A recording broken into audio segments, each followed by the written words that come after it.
Je rebondis une fois de plus sur mes happenings du café philo McDo, qui sont souvent source d'inspiration.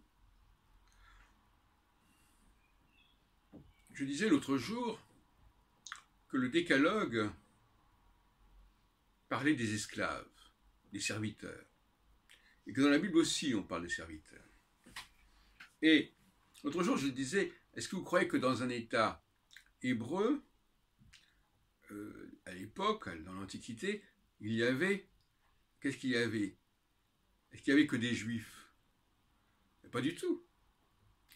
Et en fin de compte, certains disent, oui, non, il y avait que des Juifs. Le décalogue lui-même mentionne la présence de serviteurs et d'esclaves, masculins ou féminins. Bon.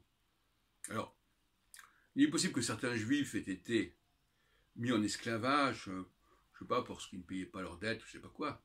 Mais d'une manière générale, Agar, par exemple, qui est la mère d'Ismaël, qui a fait un enfant à Abraham à la demande de Sarah, avant que Sarah elle-même ne puisse enfanter, enfin, on en a reparlé de tout ça. Eh bien, tout ça n'est jamais, je ne prends pas ça à la lettre, mais c'est révélateur. Les Juifs, les Hébreux, avaient des esclaves. Et donc une partie de ces gens-là n'étaient pas juifs. D'ailleurs, c'est même marqué. Tu respecteras le Shabbat, tu le feras observer, même par ceux-là, même par ta femme, même par les esclaves, même par le bétail. Donc même ceux qui ne sont pas juifs, même qui ne sont pas des hommes juifs, doivent se plier à cette observance du non-travail. Et dans tu ne convoiteras pas, le dernier commandement, plus ou moins, tu ne convoiteras pas la femme de ton voisin, de ton prochain, ni ses esclaves, ni son bétail. Donc qui contesterait que dans le monde juif, il y avait des esclaves et des animaux qui n'étaient pas juifs. Et tout ça, ça nous renvoie au christianisme. Est-ce que justement, le christianisme n'a pas fait appel à un moment donné aux esclaves des Hébreux, aux domestiques, je ne dis pas aux animaux quand même, il ne faut pas exagérer. Et finalement, est-ce que il ne faudrait pas mettre les choses en perspective sociale, de lutte sociale? Le christianisme prônait l'égalité, c'est une forme de gauchisme en fin de compte, le christianisme au départ.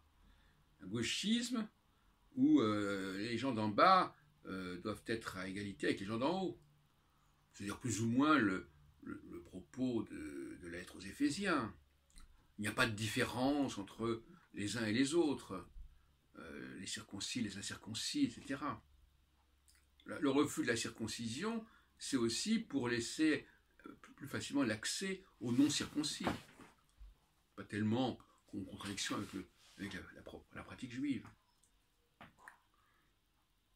Donc, il y a des périodes, je l'ai expliqué au niveau des cycles, il y a des périodes où l'on a tendance à vouloir niveler tout cela. Quand on redémarre un nouveau cycle, on dit, voilà, bon, tout le monde est à égalité. Bon. Mais c'est une fiction, par certains côtés, et très rapidement, l'inégalité réapparaît, de toute façon.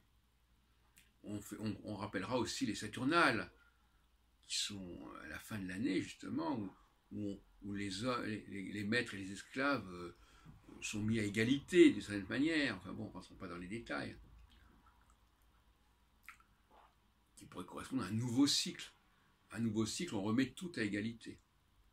Donc ça existe cette pratique de l'égalitarisme, en le resituant très sérieusement, en relativisant le processus dans le temps.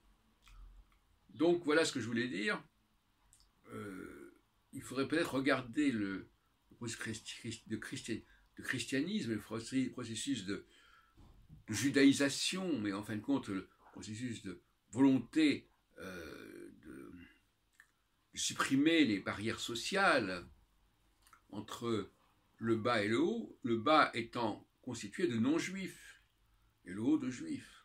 Voilà ce que je voulais dire pour l'instant.